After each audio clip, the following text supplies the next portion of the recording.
This podcast is called Obsessed. Joseph Scrimshaw and his guest get some secrets off their chest. You should listen. It's the best.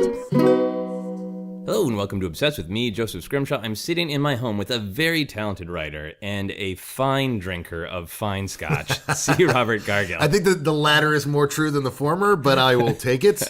I think you're both a talented writer and you're really good at drinking scotch. You feel both those things are true? I'm really good at drinking scotch. I'm really good at finding good scotches. You are. What are we drinking right now? Because you kindly brought a scotch. We're drinking Dalwhinnie 15. Oh, yes. I can taste the 15. Yeah, it's the liquor store that was near my hotel did not have a particularly deep selection, but they did have a couple of nice 15-year-olds, and so I picked up two 15-year-olds for the hotel room, and I told that to my wife, and she just gave me the grimace because she knew where I was going with that. So, but yeah, no, I figured, because you're one of my few friends that I know that appreciate scotch as much as I do. Yes. So I know that if I pull out a nice scotch, you will be like, oh, let me examine the notes and the flavors of this instead of, will this fuck me up? Yeah, The answer is yes, but it very slowly and elegantly. Yeah. That is what is nice about scotch, is that you enjoy that process. You never, like, if I ever saw someone shoot scotch, I might actually punch them. Like, that would be like, why would you do? No, you shoot tequila. Yeah. There's a reason why, because most tequilas aren't good sipping tequilas. Yeah. Scotch is for when you're like, I want to get fucked up and enjoy a note of pear. There is, Very elegant fucked up. In fact, it is. So I want to have the people hear from you a little bit about who you are and what you do. You have a storied career at this point, and as I have an oddball career. You have an oddball career, but some very cool stuff. And as we're recording, we're just about to the premiere of your movie Doctor Strange, your little indie movie. Have you been describing it? Yeah, this little tiny indie movie I worked on for a little bit of time, a couple of years. This little movie, Doctor Strange. You're probably not familiar with it. It's a comic book, and I know people don't like those or comic book movies these days. I was a film critic for 10 years. I started at Ain't It Cool News and worked my way up. Co-founded Spill.com, cool, which was a really awesome animated movie review site dedicated towards diversity in film review. And then worked for a bunch of other places like Hollywood.com and Film.com. And then I developed a fan who was a filmmaker, and we became friends. And one night we were sitting in a bar in Las Vegas, because we both, through the Twitters, discovered that we were both in Vegas at the same time. He's like, dude, we need to sit down and have a drink. And so we went to the Mandalay Bay and knocked back a bunch of drinks. And he pitched me an idea that he wanted my professional opinion on, and I wanted his professional opinion on this little story that had come up in my head, which is now called Sinister. And that man, of course, was Scott Derrickson. And he's like, holy shit, I want to make that movie. We sold that movie a week and a half later. Damn. Now, had you written the script for Sinister, or was it just an idea? No, it was just an idea. We sold it based on the idea. We had two producers after it. One was Jason Blum, and the other was Roy Lee. Who produced, The Ring and several other notable films. And but Jason Blum really connected with us, and we're like, all right. And he was like, we need to make this movie. We need to make this movie now. Because how I pitched it as, those found footage movies. And Jason just looked at me like, dead in the eye. He goes, yes, I make them. And he goes, well, this is the movie about the guy who finds the found footage. And he just gets this huge grin on his face. And he goes, that is a genius idea. It's so genius. Someone else is going to make it in 6 months. You need to make this movie now. Like, he was just like, someone else is going to have this idea. We got to be the first one out of the gate. I got to fast track this. So literally, that was January. In September of that year, I'm on set with Ethan Hawke shooting this fucking movie in New York. And everybody around me is like, this never happens this way. You know this, right? Yeah, and it's a great movie. This is the story that people tell in movies, like how you get into Hollywood, and it never happens this way. And it's like, yeah, it happened overnight after 10 years of writing on the internet. And building a relationship where something like that could just organically happen. Yeah, because after that, once I started going in and doing meetings, everyone knew who I was, because they'd read Ain't It Cool for 10 years. And they were just like, oh, we know who you are, Cargill. And it's like, oh, sometimes you'd feel bad about it. And sometimes you'd be like, really, oh, hey, they read my stuff. And then it's like, oh, hey, yeah, no, I wrote about one of their movies. I said some not great things about, and your handle was at Massaworm? Worm. Yeah, it was Massa Worm. And it was a very stupid nickname given to me by my roommates when, like when I was 24 years old. And one of my roommates set up my first email address because he was the techie in the house. And so when I emailed my first review to Harry Knowles, it was from that email account, and he just said, well, we're going to call this guy Massa Worm, whatever the fuck that is. And so it's like, and little did my roommates know they were setting up my identity for the next 15 years of my life. So yeah, at one point I assumed it was a reference I didn't understand, and I Googled it and was like, wow, he's buried whatever the original reference was. No, there is no only reference. Links to him. No. It's literally completely worthless. Like there's a small story behind about how it happened, and it's just so stupid and like not even worth telling. But it was just literally some stupid thing that my roommates thought was funny to call me, and there it is. That becomes my identity. Because if I'd been able to choose, I know what I would have chosen back then, and it would much easier reference. I would have gone by Space Cowboy. Much better. And the only frustration I'd have in my life is people would be like, oh, from that song, right? And it's like, no, from Battle Beyond the Stars, George Papard's character, Space Cowboy. Well, you saved yourself that conversation for your whole life. For the rest of my life. Instead, Massa was what? How do you pronounce that? I don't know. I don't get it. He knows a lot. I mean, I think that's pretty good. Having people just assume that they don't get your reference. They don't get the it's so deep and obscure that it's not even possible to understand. So your relationship with Scott Derrickson from making Sinister and then working with him on lots of other projects led eventually to him pulling you into Doctor Strange? We pitched it together. He called me one night and he goes, so someone's talking to me about a superhero movie and they would like us to do a superhero movie. And I just go, Scott, name one superhero we're right for. And he goes, Doctor Strange. And I'm like, fuck, that's the one. It's like, God damn it, yes. Because when I was 13 years old, I had actually daydreamed about making a Doctor Strange movie. Like, Doctor Strange has always been one of my favorite comic characters, always. And he was, in fact, my novel series, Dreams and Shadows, and then followed up by Queen of the Dark Things, is heavily inspired by Stephen Strange. Like, the idea was, what if Stephen Strange wasn't this brilliant, accomplished man who worked his way up to this, but what if it was a boy who fell into all the wrong things and just all the wrong things happened to him over the course of his life to put him into this similar position? And then as that story evolved, it became something very different, because that's what you do. You know, you try to hide your initial influences and create something new out of it. But that was always like in the original concept that I had for that story. Colby goes on to become the sorcerer, essentially what is the sorcerer supreme of this particular universe. And now that is not the case of where the story's going. But that was a big inspiration for me. So when he said those words, I was like, you gotta be fucking kidding me. And we had a couple other projects that were lined up and things that we could go. And we had that conversation of, do we do this job right now that we will do well and make a good movie out of? Or do we swing for the fences? And I was like, dude, we swing for the fences. Yeah. Like, if we strike out here, fine. We strike out with Marvel. Nobody's going to look down upon you for not being chosen for a gig by Marvel. But if we get this, we get this. And so we pitched it, and they loved the pitch. But they were under a really tight time crunch. And so they were like, well, we're not going to have Scott write this because we need him in pre-production. Okay. We're going to hire another writer. So that was the toughest phone call of my life. Yeah, I bet. Where we had spent several months of, time not getting paid, just pitching and being told, hey, by the way, I got the job, but you didn't. Wow. And so eventually, they needed the script to go in a very different direction than where it was. And they were like, Scott, what do you want to do? It's like, well, let's bring in Cargill. Like, you guys loved his pitch. You lobbied to put a thing that he wrote in that pitch into this movie. He's already partly here. Let's bring him in. Nice. And so they brought me in, and then I worked on it through shooting. And but that's how that all came to be. But yeah, we had worked on a lot of. I think we've written 10 scripts together. I want to say, like, because we've worked consistently since Sinister, and it's so weird. There's so many things we've been attached to that came this close to going. That just never happened. Like, we were going to remake The Changeling, which is one of my favorite horror movies that everyone forgets exists. And then there were rights issues with that.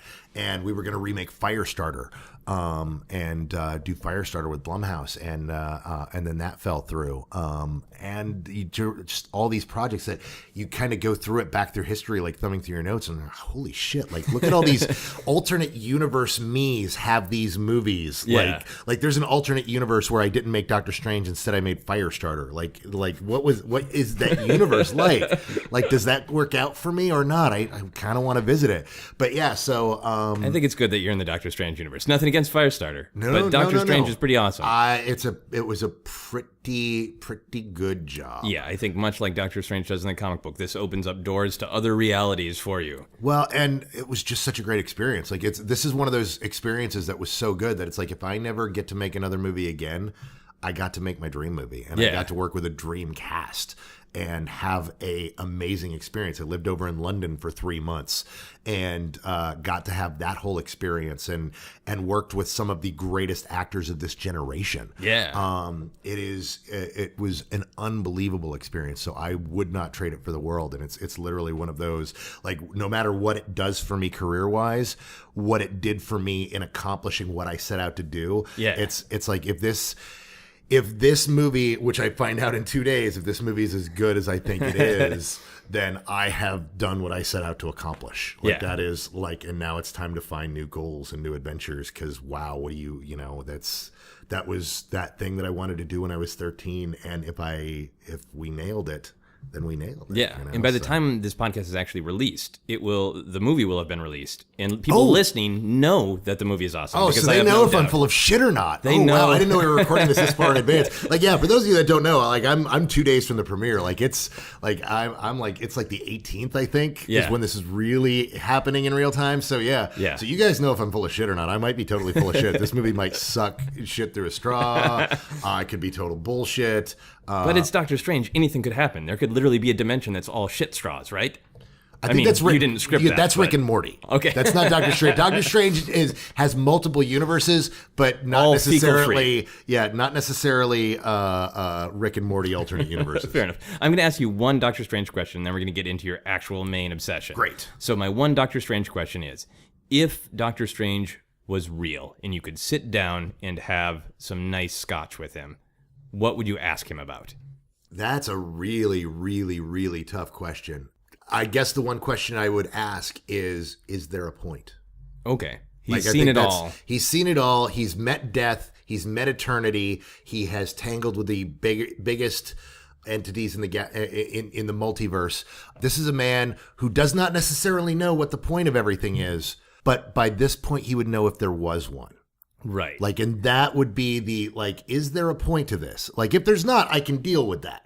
And I can go on with my life understanding that there may not be a point. Right, because he could say, like, there's not a point, but you know what? Scotch is really good, so just keep it up. Yeah. Because there are things to enjoy along the way. Exactly. But if there is a point, then okay, that can possibly open up another conversation, or he can give me a knowing look like, yeah, but I'm not allowed to tell you. And it'd be like, all right, but now that I know that there is one, I have something to chase after. Yeah. So like you get something out of it either way. So that's ultimately the yes or no question would be, is there a point? And if he can elucidate upon that, that would be the other thing. Yeah, that's a great riddle type question to try to trick Doctor Strange into telling you some truths. And then maybe for a goofier answer, what does Shumagaroth smell like? I don't know what a Shumagaroth is right now, but I probably will by the time it's released. You will eventually, because Shumagaroth is one of his.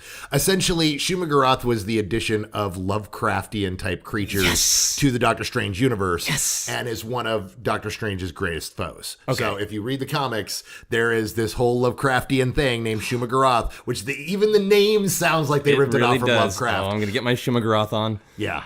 Awesome. So we're going to get into one of the things that are a joy along the way, whether there's a point to existence or not for you, which is Warhammer. Now, Warhammer you told me 40K. A while back, like, hey, if we ever have a time to do the podcast, I want to talk about Warhammer 40K. Yes. So tell me, for people who don't know anything about it, like myself, what is the basics of Warhammer 40K? Some dudes move around a map, and some of them are pirates, and some of them are orc things.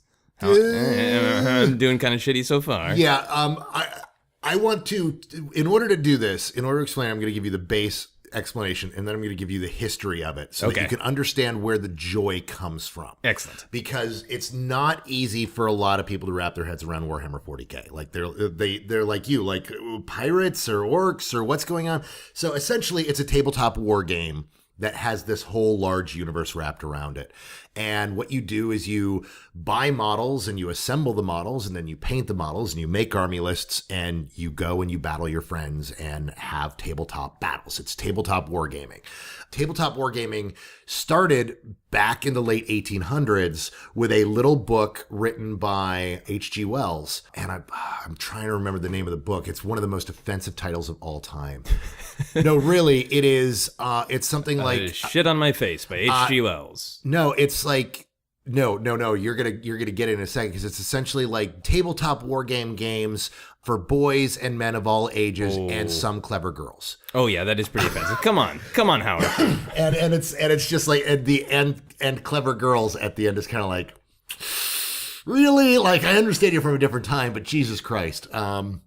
So he essentially created a rule set for tabletop wargaming that you could use your own little miniatures that you got as a boy and had rules for refighting battles. And this evolved into a very popular hobby amongst the nerds of the day, in which they would take metal miniatures and they'd paint them and they would set up historical armies and refight historical battles with these rules. And various new rule sets came up over time. And I'm blanking on his name. You would know it because it's from the original Star Wars. He's the Admiral. Admiral Ozzel? No, or maybe not an Admiral. He's the one. Grand Moff Tarkin? Yeah, Grand Moff Tarkin. Yeah, Peter Cushing. Peter Cushing was, in his day, one of the most well-known miniature painters and collectors and wargamers. And he loved historical wargaming. Stop gaming now in our moment of triumph? Yes. No, there's actually a great video you can find online. You may want to track it down and post it, of him with his kind of collection talking about his love of wargaming. And so what happened is in the 50s and 60s, fantasy became a very big thing. Lord of the Rings happened. And that led to a big explosion of fantasy literature. And so a bunch of these gamers said, it'd be cool if we had this historical refights, but we did them with wizards and dragons and orcs and such. Okay. And so they started creating games like that. And the first big one was called Chainmail. And Chainmail was popular in the late 60s, early 70s, and then evolved the rule set. The guys who were creating it evolved the rule set into something we know as Dungeons & Dragons. Okay. And so Dungeons & Dragons, of course, explodes in the 70s.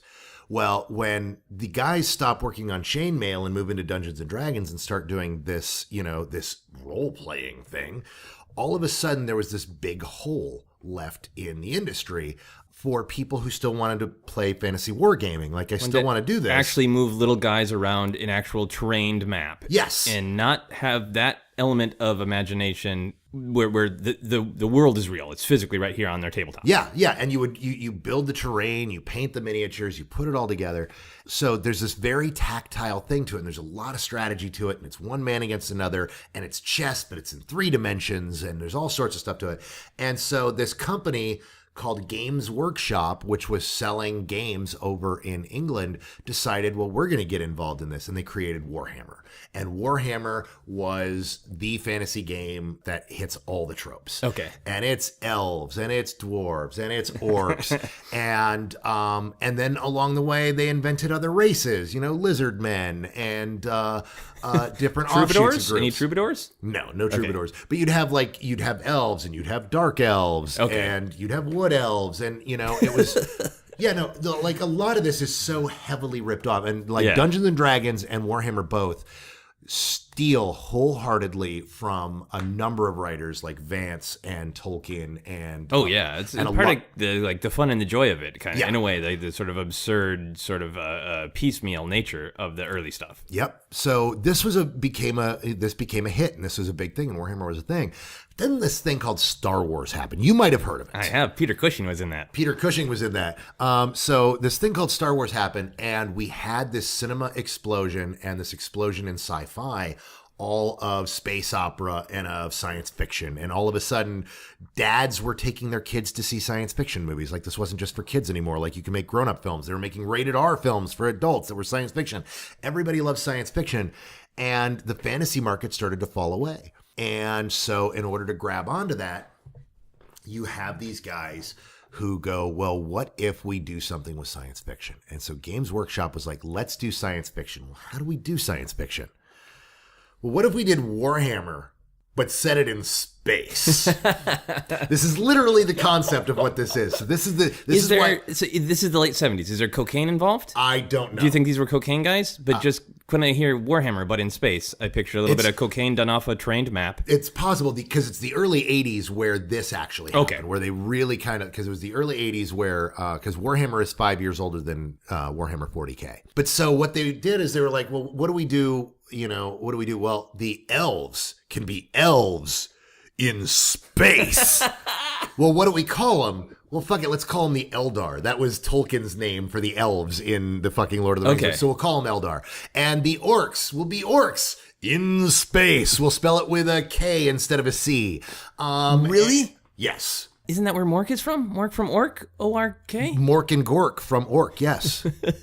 Oh no, you're thinking you're talking Mork from Mork and Mindy. No, there's actually Mork and Gork in Warhammer 40K? Yeah. Oh, this is beautiful. I love it. No. Okay. But so here's what's important, because here's the thing is they're taking all this stuff and setting it in space, and they go, well, what do we do with the humans? Like, how do we just make knights in space? And they go, well, you know what would be cool? You know what book I really loved growing up? There's this great book called Starship Troopers.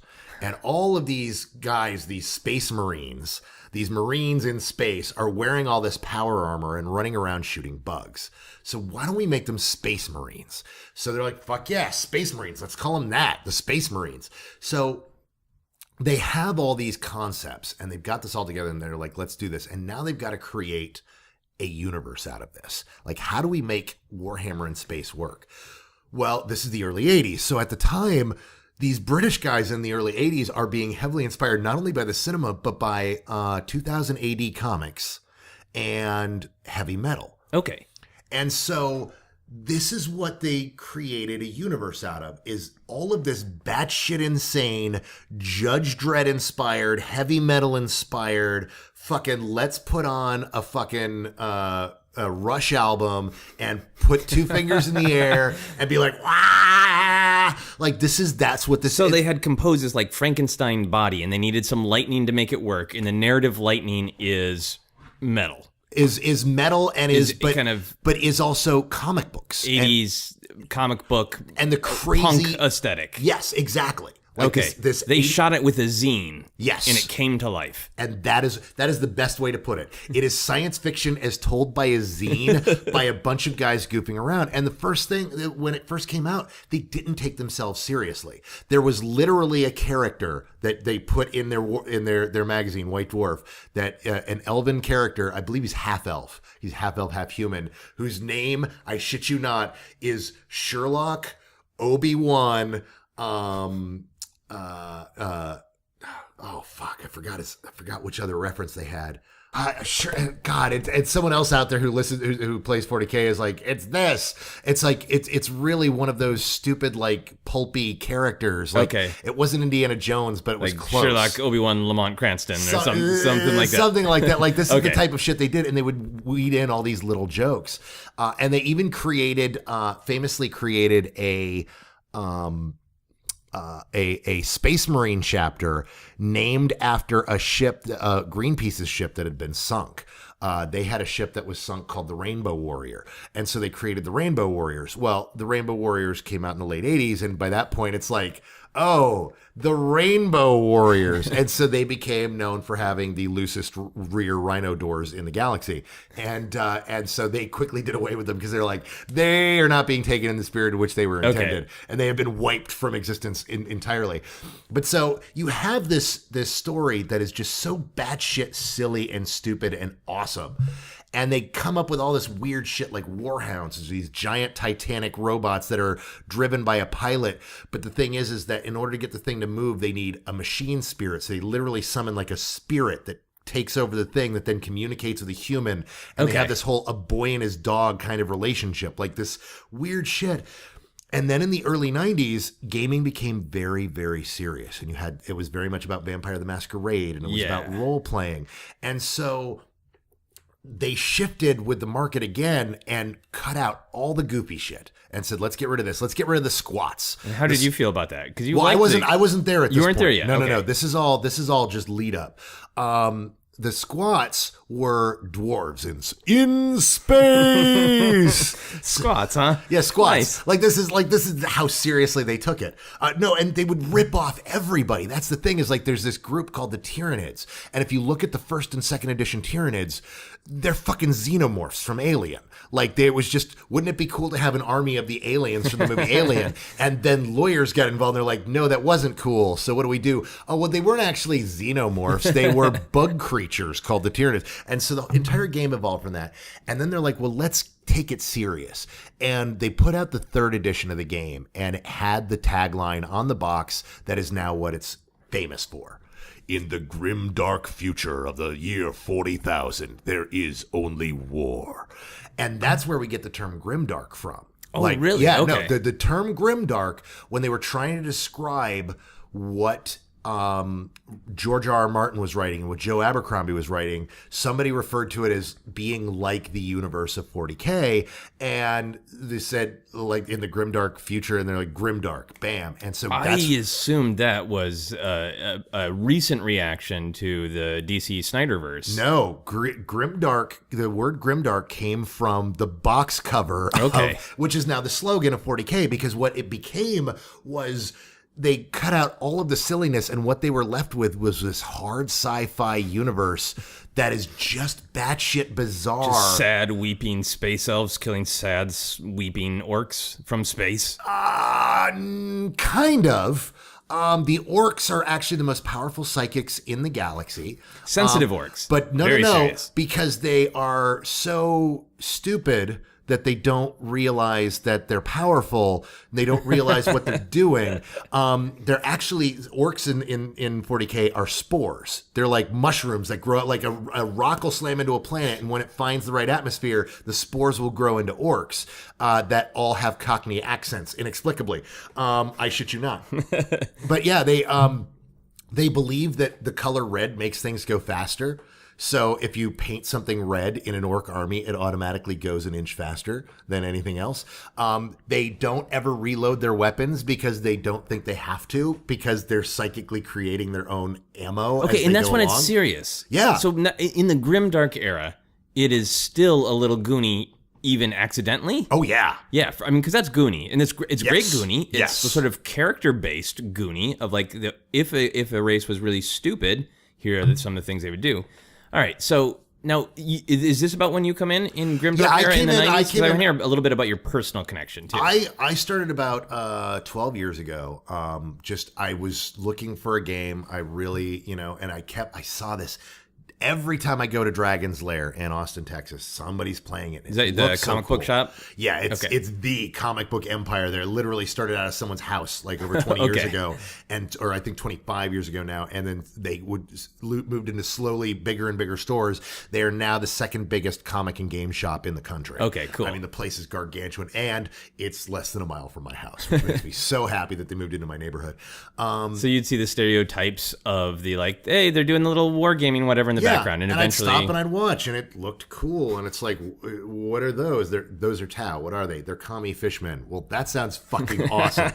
And so I was like, you know what? I want to get involved. So I bought my first few minis. I put them together. I painted them, and I started playing, and I just got addicted. Like it is the great thing about 40K, the connection to 40K is it is a game that will be whatever you need it to be your hobby in the moment. Okay, so it can be just like destructive, I'm gonna smash the opponent, or it can be like I'm gonna get deep into this weird narrative they've created, and I can invest in that. You can sit down and read books. There's plenty of books. You could sit down and play 40K video games.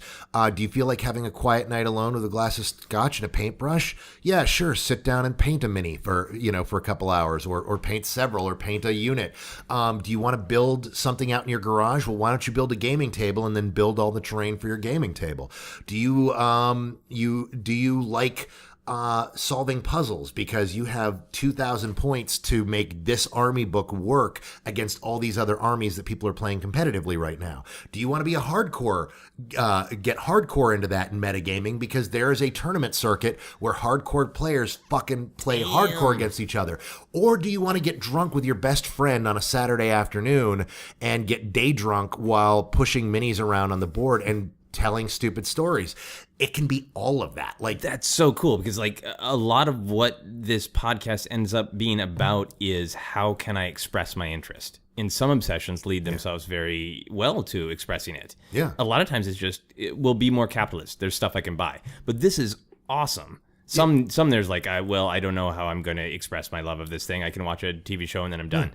But this can scratch all of these different itches, all of these different moods and states of being. Yeah, do you want to argue with someone about it? Because there's always an argument online going on about what's going on in the community. Always. So, literally, it's like, what are you in the mood for? Like, you wake up and you're like, I need some quiet time alone. I know, I'm going to start working on my Eldar Corsair army, which are space pirates. You could be like, I want to put together models for a while. So you'll just sit down and like glue together some models while listening to an audiobook or chilling out to some music. So you're still engaged in warhammering. But there's always, and in terms of buying stuff, there's always new stuff coming out. So every Saturday, there's Games Workshop puts out something. Right. And every Saturday.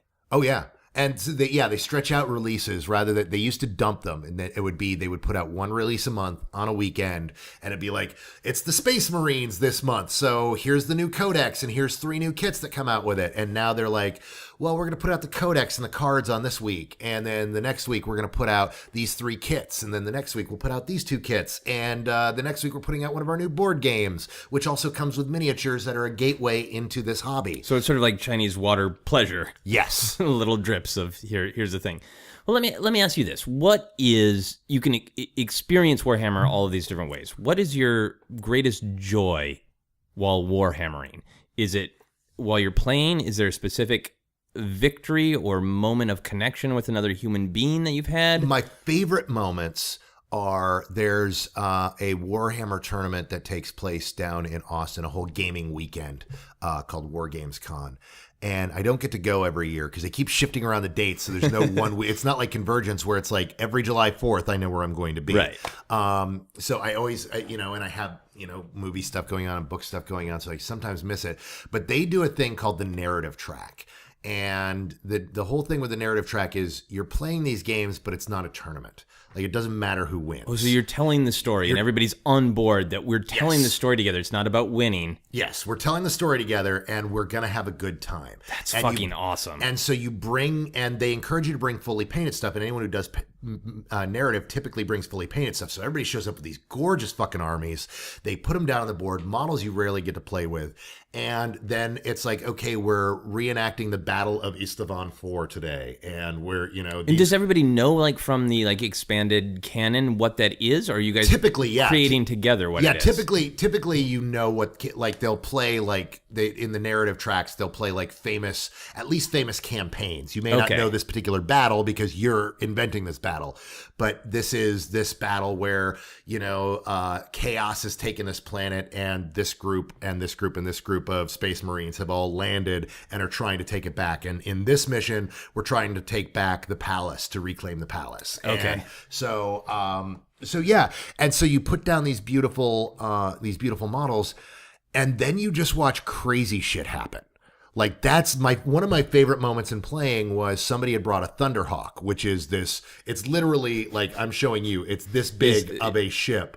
It's like a foot and a half. Yeah. Like, imagine somebody putting something the size of the original Millennium Falcon toy. Yeah. On the table, only a bit larger and a bit bulkier. Yeah. And you know that there are 30 Space Marines inside that ready to pour out. That's like somebody just put the 80s on a table, especially when it's called Thunderhawk. It's called the Thunderhawk. And so they put a Thunderhawk on the board. It's loaded with dudes. It soars in. I'm playing Chaos at the time. I've got this big Chaos Demon, Scabby Athrax on the board. Nobody on the table had ever played against one. They had no idea what he did. And they're like, holy shit, like, we're fighting against this greater demon. So they're coming in for me.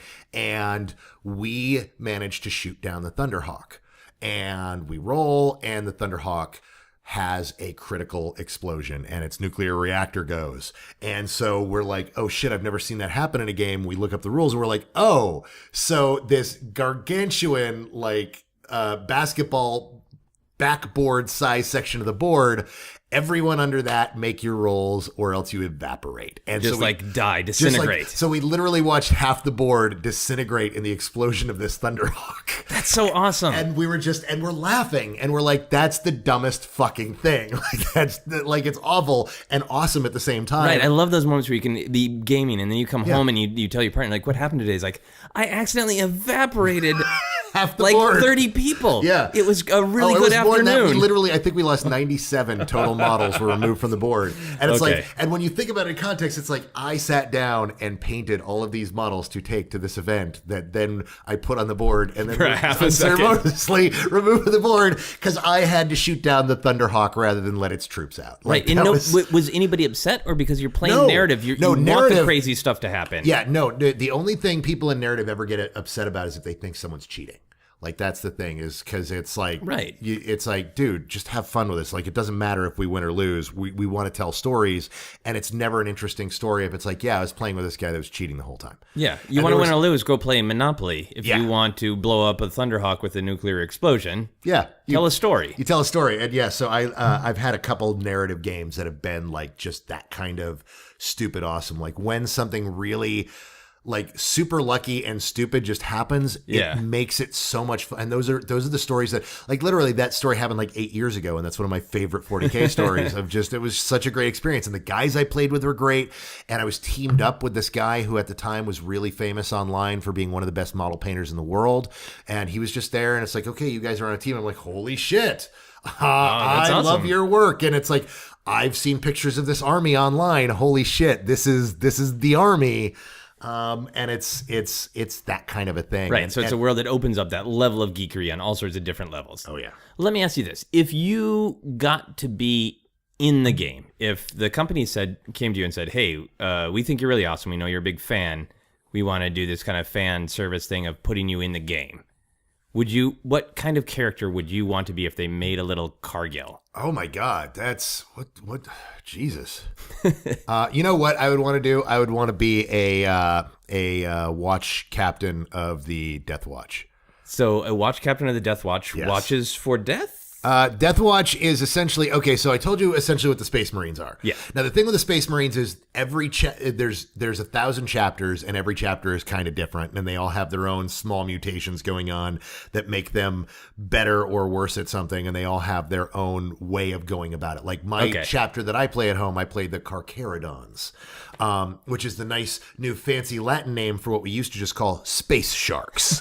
Because if I'm going to play a game like 40K, I'm going to play the fucking space sharks. So yes, all of my shit is black and gray and have fucking sharks all over it. Because fuck yes, it does. So I play the space sharks. But what the Death Watch is the Death Watch are the most badass of the badass. So what they are is they're a group of alien, essentially the special forces of it. They are the Navy SEALs of Space Marines. Okay, like that's who they are. And what they do is they draw all the best people from various chapters. And so every chapter owes like a tithe of sending a certain amount of dudes over time to join the Death Watch. And most of the time they don't come back. But so they paint their armor black, but they're allowed to keep their shoulder pad, their original. So they know where they came from. So they always represent the chapter they came from, and that's what they're doing in the Death Watch, is representing their chapter in the Death Watch. And so the Death Watch is literally a collection of all the best dudes from all the best chapters in the galaxy. And the Watch captains are the super badasses who did not go back to their chapter and instead stuck around to lead the Death Watch because they're like, well, this is where it is. This is where the action is. I'm going to go and kill aliens. So they're essentially the master chiefs of the best of the best. Nice. Like, so if they were going to put like, and one of the things, the reason why I say that is the Death Watch are famous for one of the stupider things in 40K, which is people love modeling their characters without their helmets on. So like they're going to alien planets and being shot at, but the boldest badasses don't bother to wear their fucking armor-proof helmets. You need to see my eyes when I kill you, Space exactly. Shark. Yeah. And the Death Watch, like the way they model them is they typically use regular heads instead of helmets. You can have helmets and be helmeted, and there are certain people that are really anal, like, no, my guys will never go into battle without helmets because they're smart Space Marines. But the Death Watch are like, fuck it. So they would no doubt sculpt a Cargill head that you would put on to your Cargill watch captain, and that would be kind of cool to have a little Cargill head just running in. Cargill heads, because there's actually one of my favorite miniature in the game. They haven't produced it in years. I wish they would remake it in plastic. They haven't. They made a Blood Angel Sergeant like 15 years ago. And it was just a little metal mini, and it might even be 20 years ago that they made him. And when I first painted him up, I was looking at him, and I said, wait a second. If I give this guy blonde hair, and I painted blonde hair, and I'm like, holy shit, it's Charlton fucking Heston. This is Charlton Heston, Space Marine. And I'm like, oh my God. So I take it to the store, and I'm like, guys, you got to check out my Space Marine. And they're like, yes, pretty paint job. I'm like, no, it's Charlton fucking Heston. And they look at it and they go, holy shit, it's Charlton fucking Heston. Like, this model had been around for several years, and nobody had actually put together that they had made a Charlton Heston Space Marine. So you would want to be a surprise Cargill where friends of yours years from now would be like, I bought a Space Marine, I finally got around to painting it. Holy shit, that's Cargill. Yeah, look, no, I brag being a fucking Space Marine. Are you kidding? I'm a fucking Space Marine. I'm in the Death Watch, bitches. Hey guys, it's Obsessed co-producer Sarah Meyer, and I'm back out in Venice walking around stopping people and asking them if they've heard of Warhammer 40K. Hey, oh, never mind. Have you ever heard of Warhammer 40K? No. Can you guess what it is based on the name? A band. Warhammer? Yeah, I've read a few of their books and stuff like that. Yeah. I wouldn't know what you mean. Guess what it is just based on the name? I wouldn't know. Warhammer. What's a Warhammer? I wouldn't know. Sounds so serious. I don't actually know what it is. Have you heard of Warhammer 40K? Yeah, I think everyone has. Did you just say everyone has? I think everyone in the video game world would know about it. If you played a war simulation board game with your friends, do you think it would bring you closer together or make you fight? War's never a good thing, even in a game. I think I would fight more with people. I fight over Monopoly, so I imagine Warhammer would be an even harder game, yeah. Would you ever like to paint little miniature figurines? No. Do you like to play games with your friends? Would you like to play a game now? No thanks. Have you ever heard of Warhammer 40K? I haven't. But what would you guess, based on the name Warhammer 40K, what would you guess that is? Oh my gosh, probably one of those, obviously war, interactive, gamify against other people, getting into virtual reality type situation. It's actually a tabletop game. What is a tabletop game? Just literally you're physically in the same space, sitting around a table, and there's action figures, like you paint these little miniature action figures. No way. Does that sound fun? I kind of love that. Yeah. So people are really in person, inhuman, touching real things? Oh, I love that. That makes me really happy. I didn't know that happened anymore. All right, we're going to move on to our How Obsessed Are You questions. Okay. Do you think about Warhammer every day? It's hard not to. My office is literally filled with it. It's filled with shelving. It is rare that I don't think about Warhammer. In fact, this is an answer of how obsessed I am. Yeah. I have discovered that the easiest way for me to fall asleep is to lay down in bed, cuddle up with my wife, and start thinking about how I'm going to paint certain figures of my army. And within 2-3 minutes, I drift off and pass out into a deep sleep. Because it's just so calming and relaxing it and is. happy. Yeah, because it's not you're thinking, but you're not thinking about anything important or bothersome. You're thinking about brushstrokes, and you're thinking about colors, and you're thinking about like just all these calm, relaxing things, and it just chills me out. In fact, that's usually when I need to chill out at the end of a day. I'll turn off all my electronics, and for half an hour or an hour, I'll read some Warhammer stuff, or I'll sit and kind of think about putting together a list for an army or something, and that's how I wind down my day. That is a perfect segue to the next question. Have you ever had a dream about Warhammer?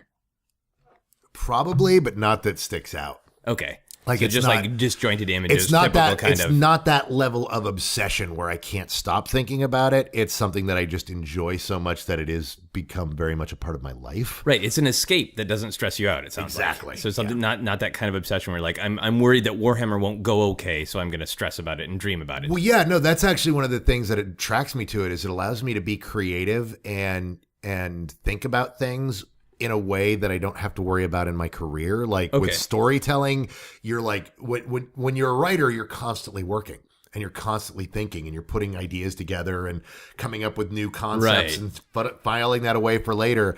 And with Warhammer, if my minis aren't perfect, if they aren't awesome, if they aren't the best, who gives a shit? Yeah. Like nobody at the store is going to be like, yeah, Cargill, that's not a golden demon paint job. They'll be like, oh, hey, your minis look great. That looks awesome. Like they're like, if you put effort into it and you know how to not smear your paint everywhere and you understand the basic fundamentals of paint, you can paint an army that looks good. Right. And once you learn the secrets of painting an army, which is that it's all about the bulk army, not the small individual details, that people don't tend to look at the individual details. They see the army as a whole, that as long as the army has the same level of paint job across the board, it's going to look great. So you understand that. So there's no pressure. Yeah. So it's just this pressure-free, relaxing thing that I can be creative without having to think I'm at work. Right. You have to do right. Next, how obsessed are you question? If you heard a stranger say an incorrect fact about Warhammer 40K, would you correct them? It depends. It really depends. It depends on how incorrect and what kind of incorrect we're talking about. Like, because that'll happen sometimes. I'll be at the store, at Dragon's Lair. I'll be looking at the new releases or checking out models and thinking about picking stuff up. And somebody will drop some bullshit detail. And it was just a couple of guys, like, talking Warhammer that aren't really deep into Warhammer. Yeah. It's like, I'm not going to step in and be, well, actually, because it's like, no, push up your non-existent glasses. However, if there's some guy being captain, I'm king of the web, and I fucking read on all the forums about this army list, and this rule says this, and this rule says that, but it's this, so this is that, I might step over and go, actually, they FAQ'd that a few days ago, and you can't pull that trick anymore, or they outlawed that on the tournament scene, so yeah, technically the rule allows it, but... Because you know the facts about Warhammer. Generally, yeah. There's so much no one person knows it all, which is what's like. Actually, I have been jokingly referred to on the subreddits as the lore keeper, because I'm one of the grognards that are on Reddit that people will be like, oh, dude, like I used to play Warhammer back when I was in high school, and there's this cool article in White Dwarf that gave you rules for making your own monsters for Death Worlds. And I kind of wanted to play with that and do something with this campaign I've got, but I don't know where to find it. Does anybody know what that is? And everybody's like, what the fuck are you talking about? I'm like, yeah, that was called Creature Feature. Here's a link to the PDF that's online. Because, yeah, those rules are fucking awesome, and you should definitely have some fun with those. And so people start, several people occasionally refer to me as the lore keeper, because I'm this guy who pops into threads and says, yes, here's this thing from 15 years ago you're looking for. Because that's, I've been loving this stuff for, quite some time. And you just know it. And you just know it. Cool. Now, you are a married man. If you you're a super married man. Your wife is awesome. If you renew, and totally not in the room listening to us at this moment. Absolutely in the room listening to us, but I would have said that anyway because I'm an awesome husband. Because she's fucking awesome. She is fucking awesome. If you renewed your vows with your awesome wife, would you be tempted to have a Warhammer themed wedding, or is that too far? That's way too far.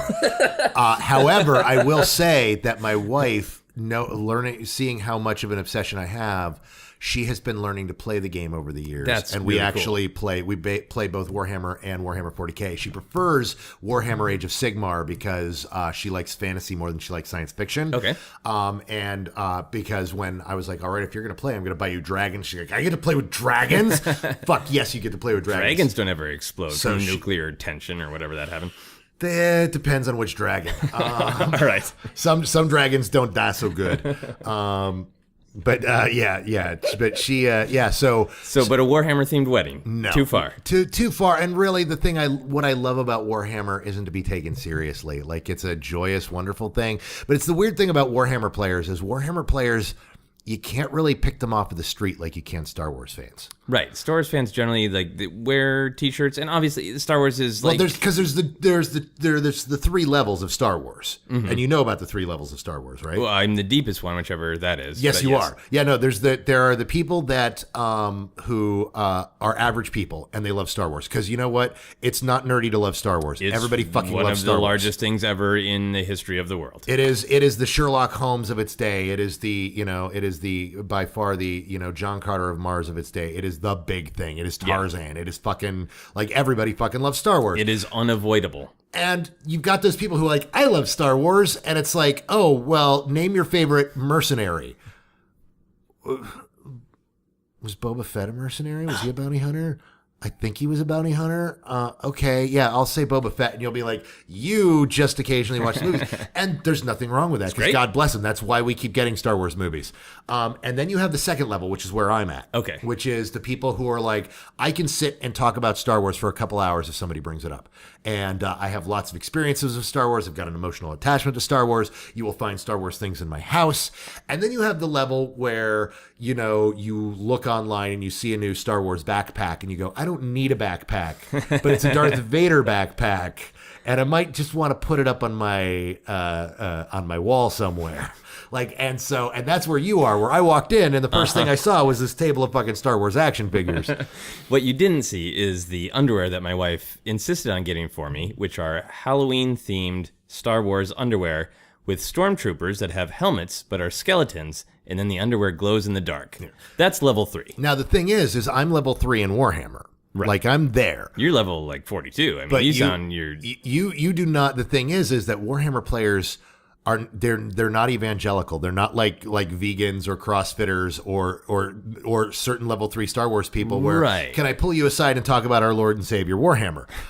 We kind of realize that nobody else gets it and we keep to ourselves. And the minute we find out someone digs Warhammer, boom, now we're talking and we'll have a great conversation. But there's no desire to convince anyone else to join the Church of Warhammer. Because it really is for a very specific subset of people who enjoy a certain subset of hobbies that all meet together with Warhammer. So you cannot force people to join Warhammer.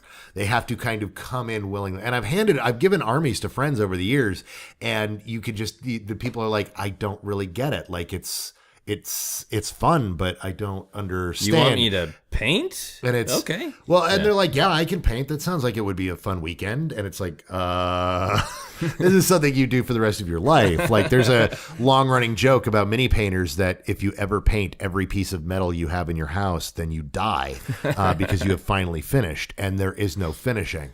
You don't evangelize with Warhammer. It's really its own special thing that the people that dig it, there is a Warhammer Mecca. Okay. It is called Warhammer World. It is located in Nottingham. When I was over in the UK, that was the one thing I really wanted to do over there. And Jess, who plays Warhammer with me, was still kind of awesome like, wife, yes. You are on your own with this one. I really don't want to go and spend a whole day looking at miniatures. And it's like, okay, great, awesome, cool. So she had left, and my last weekend in London in December, I took the 2.5-hour train up to Nottingham, and I walk up to this. I catch a cab, and I'm like, I'm looking for Warhammer World. They're like, I know where I'm going. It drives me to Warhammer World, and I get out, and there's this large full-size rhino out in front, and I'm just like, I'm home. I have found my home. And I just and went in and just had a great time. Spent like 5-6 hours there and just had the best time. Just soaking it all in. I was, and they have a museum where you can go through and look at minis through the ages, which are minis that were featured in the White Dwarf 25 years ago, and to a large 12-foot by 20-foot battle scene recreated entirely with 1,200 miniatures. Okay. That just looks amazing, that you just sit and stare at for 30 minutes, where you're just like, oh my God, like you're looking at every detail. Like they put this thing together. It's just, it's Titanic. It's unreal. So the next how obsessed are you question is this frames it for me, because I wasn't sure I was going to frame this one. This is a question I've been asking people that I've been having fun with.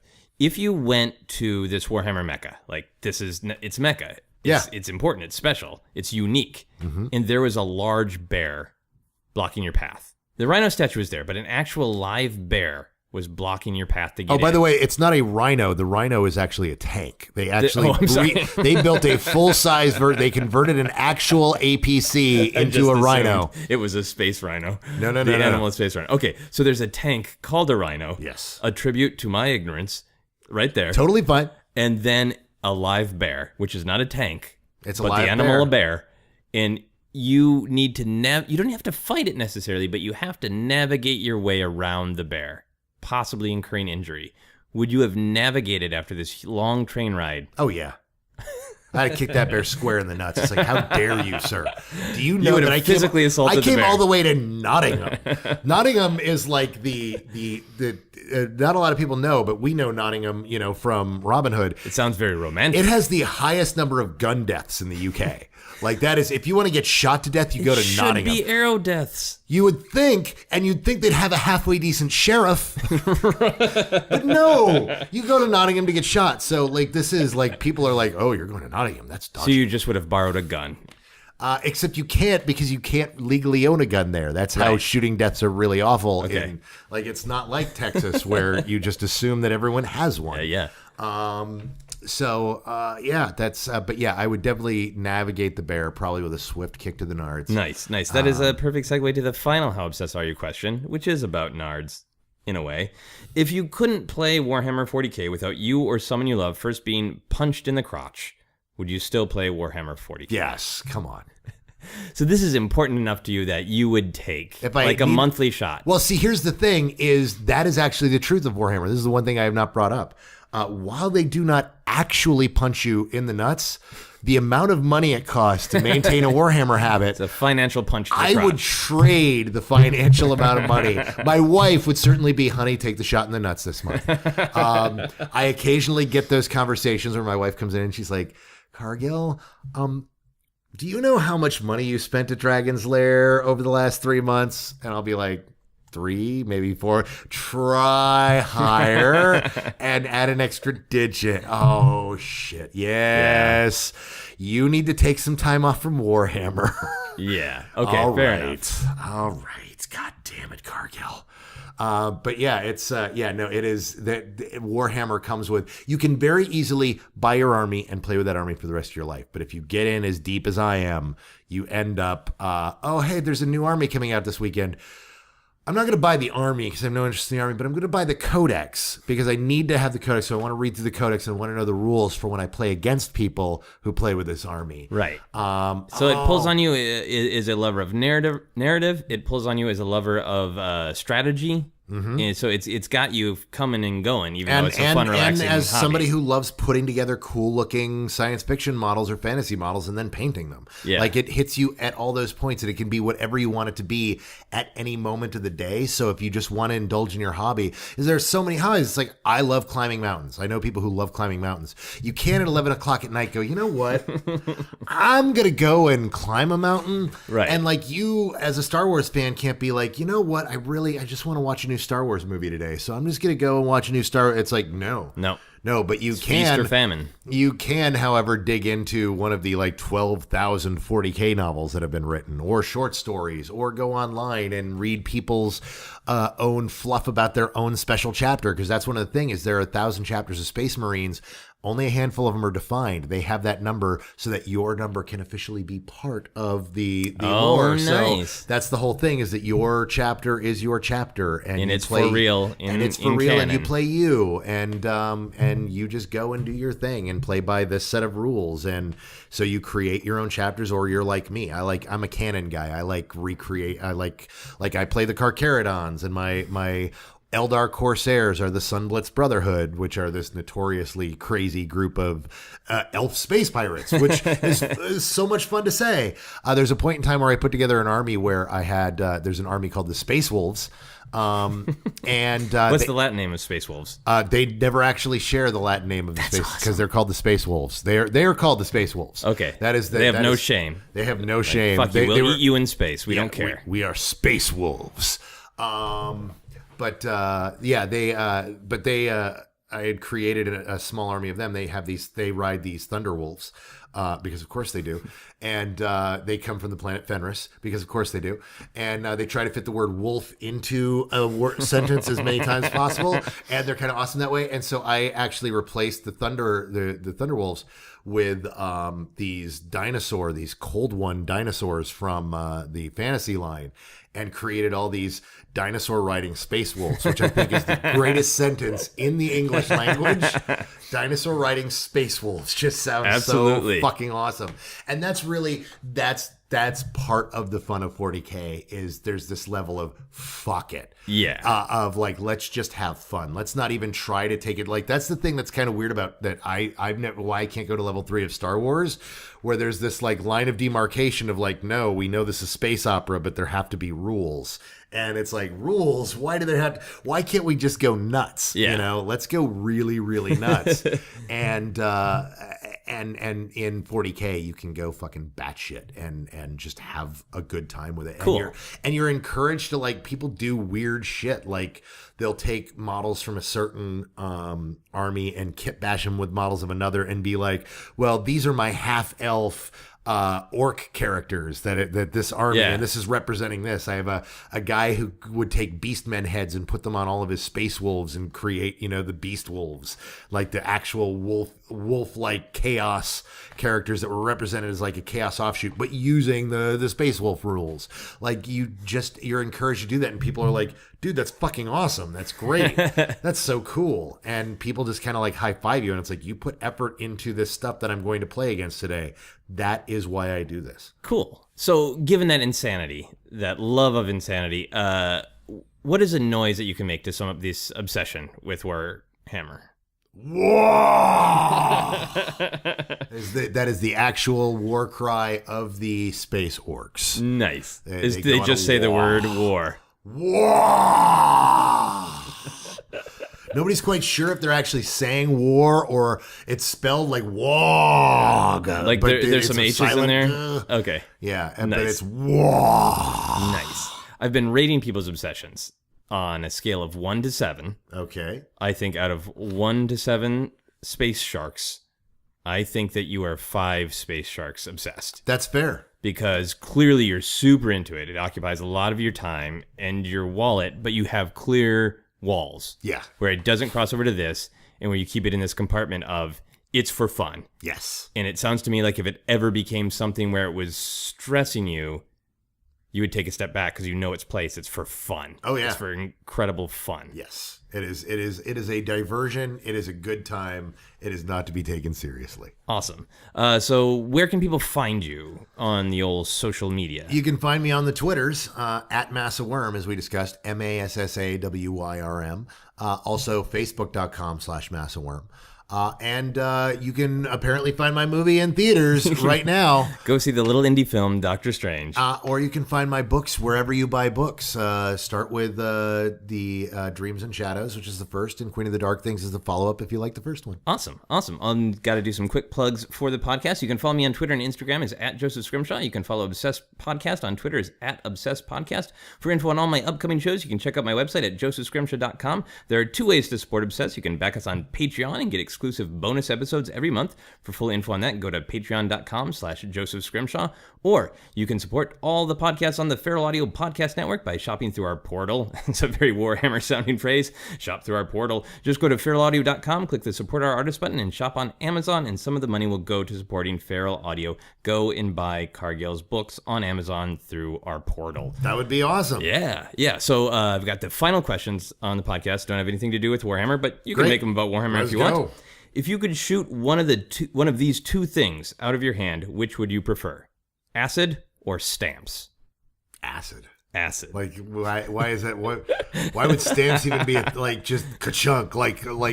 I'm the white collar superhero. I'm a cost-effective man. Yeah, no, of course, acid. Like, acid actually has a use. Like, every once in a while, I'll just be like, fuck it, I need to get this thing out of my way. Or I'm just going to burn it. How do I scrape this terrible stuff off of this terrible thing? I know. there you go. Just squirt acid out of your hand. And besides, who fucks with the guy who shoots acid out of his hand? Like, that's the guy that nobody fucks with. Yeah, it's true. People would so fuck with you if you shot stamps out of your hand. It would be convenient. But no, stamps out of your hand, they would totally fuck with you. They would tease you. Oh, yeah. They would mock you. All right, next question. If there was a theme park ride based on your life, what would it be like? Oh, you know what it would be? It would essentially be a fun house. Oh, nice. Where in each additional room you go into, they hand you another type of scotch. And then the final room is just everybody drunk, hugging each other and telling them each other how much they love each other. Right. Like, so when you first walk in, you think you're drunk, but it's just funhouse mirrors. And by the end, you are drunk. No mirrors needed. And you are hugging everybody, and you are experiencing the joy of life and just loving the people around you. I think you might have answered my final question that I ask everybody, which is, what is happiness? I'll tell you what happiness is. Happiness is waking up in the day and not dreading it. There are a lot of days where you just, depending on what your job is or what your life is or what your romantic situation is, where you lay in bed and you don't want to get out of bed because you're afraid of everything you're going to deal with. And happiness is springing out of bed and looking forward to whatever the day is going to end up being, like, because you're not afraid of it. And that's that. Once you reach that state when you're just like, the alarm goes off and you're like, all right, what's next? Yeah, that's happiness. That is a great answer. Thank you so much for doing the podcast, dude. Thanks for having me on. Absolutely, that is our podcast. Excellent.